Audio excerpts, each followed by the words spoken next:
ইসলামের শরীয়ত কি তাবলিগ জামাতকে জায়েজ বলেছে? সাহাবীগণরা কি তাবলিগে যেতেন? তাবলিগ মানে হচ্ছে দিন প্রচার করা।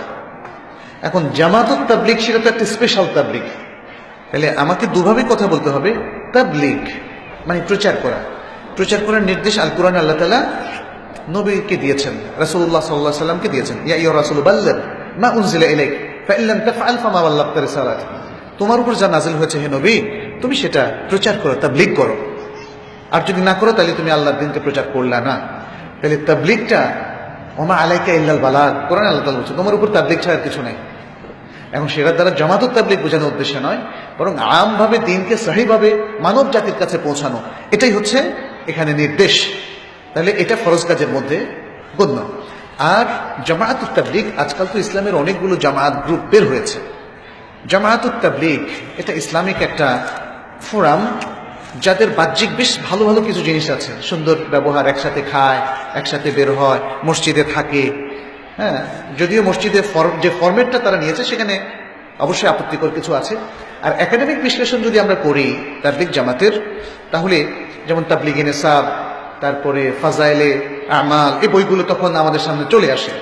এই বইগুলোর মধ্যে আমরা অনেক আপত্তিকর জিনিস পাই, অনেক মওদু এবং জাল হাদিস এখানে আছে, অনেক ঘটনার এখানে বিবরণ আছে যেগুলো শরীয়তে কোনো দলিল নাই। তো আমরা এখান থেকে দুটো কথা বলবো। এক, নসিহত করব যারা আজও এই বইগুলো আঁকড়ে ধরে আছেন, তারা ইচ্ছে করলেই এগুলোকে সংশোধন করে সহি করতে পারেন, অথবা এগুলোকে বাদ দিয়ে অন্য সিলেবাস যেটা শুদ্ধ সহিহ হাদিসের আলোকে ফাজাইলে আমাল আছে, তাই না, এরকম শুদ্ধ বইগুলো তারা নিলে আর কোনো আপত্তি থাকে না। কারণ আপনার সিলেবাস যদি শুদ্ধ হয় তাহলে আপনার শিক্ষা শুদ্ধ হবে। আপনার সিলেবাসের মধ্যে যদি বেদাত এবং ভুল বিভ্রান্তিকর বই থাকে তাহলে সেটা মানুষকে ভুল পথেই পরিচালিত করবে। আপনার বাহ্যিক সুন্দর লেবাস যদি থাকে, দাড়ি থাকে, টুপি থাকে, তবুও প্রবলেমটা থেকেই যাবে।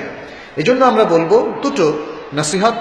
একটা নসিহত হচ্ছে যারা এই জামাতের সাথে যারা সম্পৃক্ত আছেন তাদের উচিত হবে, যেহেতু সোর্স অফ নলেজ হচ্ছে, জ্ঞানের উৎস হচ্ছে কোরআন এবং সুন্নাহ, এই কোরআন সুন্নাহ নির্ভর যে সিলেবাসটা, সহি সিলেবাস, তারা যেটা খুব দ্রুত সেটাই পরিগ্রহণ করেন এবং সে আলোকেই তাদের জনশক্তিকে গড়ে তোলেন, তাহলে খুব দ্রুত তাদের মধ্যে সহি চিন্তা ভাবনার প্রসার ঘটবে।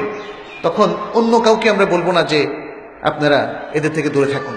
কিন্তু যতক্ষণ পর্যন্ত তারা এই সংশোধনের কাজটি না করছে ততক্ষণ পর্যন্ত অবশ্যই যিনি আমার কাছে পরামর্শ চেয়েছেন এবং অন্য যারা আমার কথা শুনছেন তাদের প্রতি আমাদের পরামর্শ থাকবে, যে সিলেবাসের মধ্যে এই ভুল ত্রুটি আছে সেই সিলেবাস থেকে কোনো ইলম নেওয়া যাবে না, সেই সিলেবাস থেকে কোনো আমল নেওয়া যাবে না। আমল নিতে হবে তার চাইতে অনেক অনেক বেশি, এবং যেটা সত্যি শুদ্ধ বলে স্বীকৃত, সহি বলে স্বীকৃত, সে কোরআন সুন্নাহ থেকে, অথবা কোরআন সুন্নাহর সঠিক অনুসারীদের থেকে।